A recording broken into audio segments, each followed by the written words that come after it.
Hello అండి, today మనం ఆకుకూర ఫ్రై ఎలా చేయాలో చూద్దాము. ముందుగా ఆకుకూరని ఈ విధంగా ఒలుచుకోవాలి. తర్వాత ఈ విధంగా ముక్కలు ముక్కలుగా కట్ చేసుకోవాలి.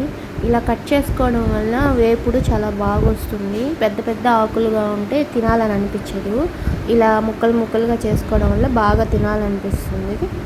ఆకుల్ని కట్ చేసుకున్న తర్వాత వాటిని బాగా కడుక్కోవాలి. ఈ విధంగా బాగా నీట్గా క్లీన్ చేసుకొని పక్కన పెట్టేసుకోండి. తర్వాత కడాయిలో కొద్దిగా ఆయిల్ వేసుకొని, కొంచెం ఎక్కువ వేసుకోండి, టేస్ట్ బాగుంటుంది. ఆయిల్ కొంచెం హీట్ అయ్యాక ఇందులోనే ఆవాలు జీలకర్ర వేసుకోండి. కొంచెం వేగాక ఇందులోనే కొద్దిగా వడియం వేసుకోండి.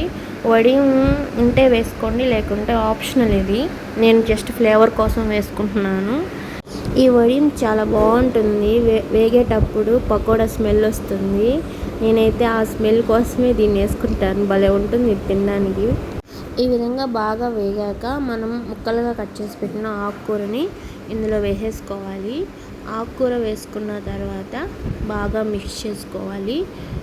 మిక్స్ చేసుకున్న తర్వాత ఇందులో ఉన్న వాటర్ అంతా ఈ విధంగా వచ్చే వరకు బాగా కలుపుకొని ఇందులోనే 3 ఎండుమిర్చిని కట్ చేసుకొని వేసుకొని బాగా కలుపుకొని కాసేపు ఉడికించుకోవాలి. తర్వాత ఇందులోనే కొద్దిగా రుచికి తగ్గంత సాల్ట్ వేసుకొని, అలానే కొద్దిగా పసుపు కూడా వేసుకొని బాగా మిక్స్ చేసుకోవాలి. ఇలా మిక్స్ చేసుకున్న తర్వాత ఆకుకూరలో నుంచి ఆయిల్ పైకి వచ్చే వరకు బాగా వేయించుకొని, తర్వాత ఇందులోనే మన రుచికి తగ్గట్టు కారం వేసుకొని కలుపుకోవాలి. అంతే అండి, వెరీ టేస్టీ ఆకుకూర ఫ్రై రెడీ అయిపోతుంది.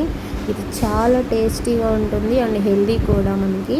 మీరు కూడా ట్రై చేయండి, చాలా బాగుంటుంది.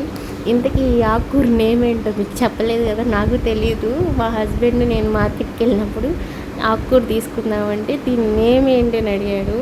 ఆకుకూర తినాలంటే నేమే తెలియాలా ఏంటి? ఎలా ఉన్నా తినచ్చు కదా, ఆకుకూర అయితే చాలు. మీకు ఈ ఆకుకూర నేమ్ తెలిస్తే కింద కమెంట్ చేయండి. నేనైతే గూగుల్లో సెర్చ్ చేసి తమిళంలో అయితే ఇస్తాను ఇది నేమ్ ఏంటోనని. కానీ మీరు కూడా మీ ఊర్లలో ఏమంటారో ఈ ఆకుకూరని కమెంట్ చేయండి. వీడియో నచ్చితే సబ్స్క్రైబ్ చేసుకోండి, లైక్ చేయండి. ఓకే, థ్యాంక్ యూ, బాయ్ అండి.